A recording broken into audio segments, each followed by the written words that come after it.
Assalamualaikum warahmatullahi wabarakatuh. Jumpa kembali bersama saya Cepi Fadidi Hikmat.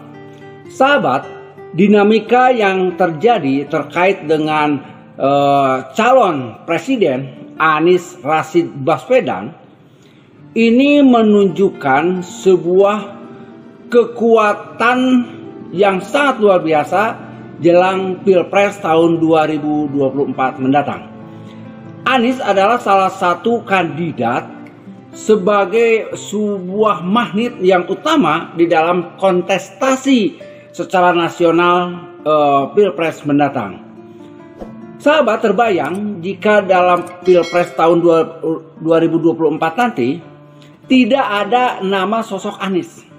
Niscaya pergelaran ini akan sunyi dan adem-adem saja dalam sebuah perhelatan pesta demokrasi tahun 2024 mendatang. Sosok Anies memang magnet utamanya di dalam Pilpres tahun 2024. Sahabat, Anies yang sudah merekrut Caimin terlihat punya kans yang sangat besar untuk bisa meraih suara secara maksimal. Tentunya di wilayah yang disebut dengan Tapal Kuda dan juga Madura. Wilayah Tapal Kuda ini adalah daerah Situbondo, Purbolinggo, Pasuruan, terus Bondowoso dan juga Banyuwangi. Nah, sedangkan sahabat, di wilayah Madura sepertinya Anies dan Caimin diprediksi akan meraih kemenangan tentunya di wilayah Pamekasan, Sumeneb dan juga Sampang.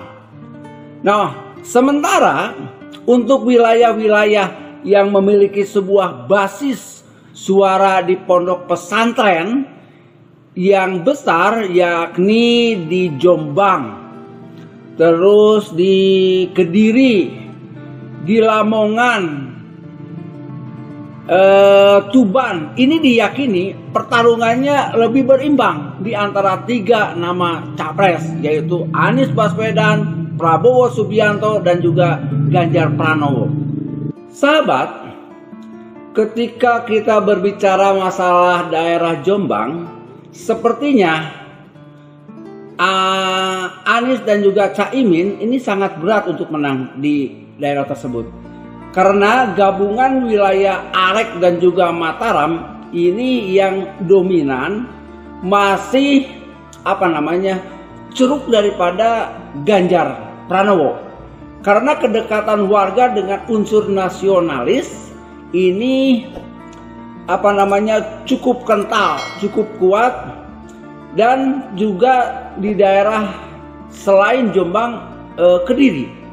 Nah, ini adalah cuplikan-cuplikannya ya. Semoga apa yang saya sampaikan ini adalah sebuah analisa saja bagaimana sebuah magnet yang sangat besar untuk Anies Baswedan di dalam Pilpres tahun 2024. Saya rasa ini yang harus kita ubah di Republik ini. Ini Republik Merdeka, siapa saja bisa bertemu dengan siapa saja bisa berdiskusi dengan siapa saja. Dan iklim keterbukaan itu harus dibuat oleh kepemimpinan nasional. Oke. Jadi tidak boleh ada orang yang merasa takut. Tidak boleh. Ini adalah negeri demokrasi. Dan ketika rasa takut itu ada, maka sebenarnya kita tidak hidup dalam sebuah negeri merdeka. Bagaimana bertemu takut? Itu gak sehat. Menyebut nama Indonesia aja Wakanda, saya bilang. Ini mas justru menjadi alasan kenapa kita harus berubah. Kenapa kita harus mengubah kondisi ini? Dan saya sebagai orang yang harus menyesuaikan dengan orang-orang yang ingin ketemu tapi tidak ingin publish, merasakan betul suasana itu. Saya nggak pernah berkeluh kesah. Saya tidak pernah menyatakan kok begini ya, tidak. Saya hadapi aja, saya jalani saja. Dan saya berharap bahwa ini nantinya akan menjadi hikmah yang bisa saya ceritakan di kemudian hari. Buat saya ketika seseorang menunjukkan sebuah sikap bahwa saya pengen ngobrol tapi nggak agen publis, hormati, titik. Nggak usah dieksplorasi. Memang Anda punya masalah hukum apa? Memang Anda melanggar apa? Nggak usah, udah hormati aja. Ini sebagaimana kalau datang ketemu, Mas kalau boleh kita ketemunya tidak di rumah, kita ketemunya di restoran, kita ketemunya di kampus, ya saya hormati aja itu. Itulah saya bilang, kita perlu suasana orang merasa tenang, merasa bebas, bahwa dalam demokrasi itu ada pilihan, dan pilihan itu bisa berbeda-beda, dan kita harus menghormati perbedaan itu. Kalau demokrasi melarang perbedaan, yang gak demokratis lagi. Jadi itu menurut saya fenomena baru yang jangan sampai diteruskan. Gerakan perubahan itu sudah dideklarasikan oleh Nasdem dari awal. Jadi kalau teman-teman lihat tagline-nya adalah Nasdem, bawahnya gerakan perubahan. Jadi eksplisit. Dan itu akan diteruskan. Tidak mungkin hanya berubah saja. Pasti ada unsur continuity, pasti. Tapi penekanannya pada perubahan.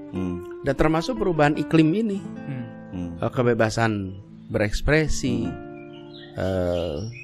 adanya rasa terlindungi, itu bagian dari itu.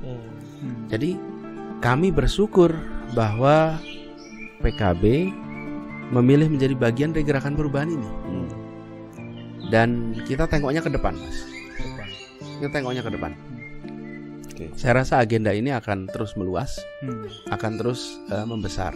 Jadi kalau kita berbicara tentang kenyataan di lapangan, kita cek apakah lapangan pekerjaan mudah,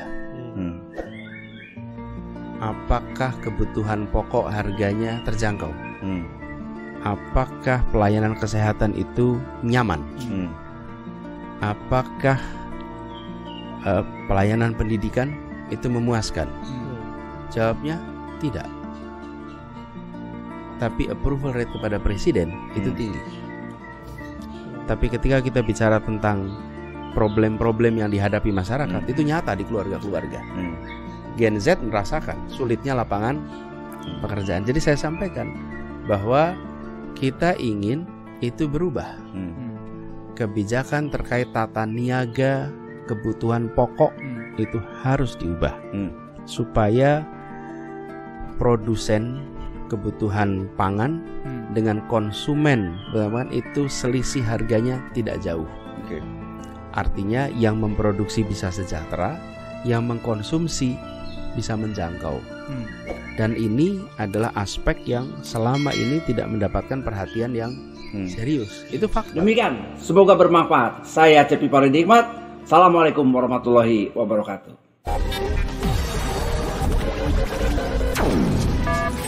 1922 Pejuang Siliwangi. Satu untuk semua, semua untuk perjuangan. Pejuang Siliwangi. Pejuang Siliwangi.